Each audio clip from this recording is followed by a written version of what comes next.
9 mois après la disparition d'Émile, plusieurs personnes ont été convoquées par la justice pour revivre cette terrible journée du 8 juillet 2023 où tout a basculé dans le hameau du Haut-Vernay. Une mise en situation nécessaire pour faire avancer l'enquête. Reste à savoir si elle a porté ses fruits. Une affaire non élucidée qui continue de faire couler beaucoup d'encre. Le 8 juillet dernier, le petit Émile, alors en vacances chez ses grands-parents, se volatilisait dans le hameau du Haut-Vernay.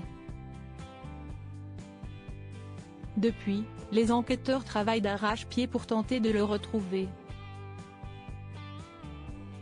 En vain.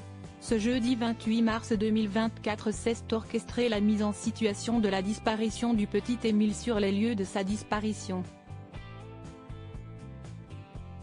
Ainsi, des proches du garçonnet, dont 17 membres de sa famille, des témoins ou encore des voisins ont été convoqués par la justice pour reconstituer le moment fatidique de sa disparition. Une journée particulièrement longue et éprouvante pour le clan d'Émile comme l'a rapporté Monaco Matin ce 30 mars 2024. Malgré le mauvais temps, une centaine de gendarmes en plus des 25 enquêteurs ont fait rejouer tous leurs déplacements pour les besoins de l'enquête.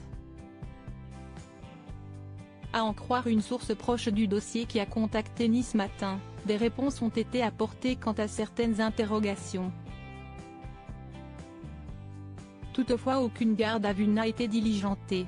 Malgré les sollicitations, l'avocate de Philippe V, le grand-père de l'enfant disparu, a refusé de s'exprimer. Une reconstitution cruciale selon Le Parisien, cette mise en situation très attendue aurait débuté aux alentours de 10h20 dans le chalet des grands-parents avant de se poursuivre dans la rue, non loin du lavoir où Émile aurait été aperçu pour la dernière fois. Les témoins oculaires ont notamment été invités à situer leur position exacte et à retracer le parcours de l'enfant jusqu'au moment où il serait sorti de leur champ de vision. Tous ont été entendus par 2 juges d'instruction d'Aix-en-Provence en plus des enquêteurs.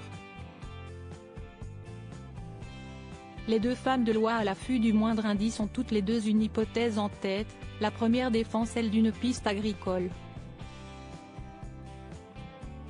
Le petit Émile aurait pu être percuté accidentellement par un agriculteur, quant à la deuxième, si est-il la piste familiale qu'elle privilégie, pointant ainsi du doigt un accident domestique. Toutefois, d'autres éléments beaucoup plus déterminants pour verrouiller le dossier sont nécessaires. Affaire à suivre.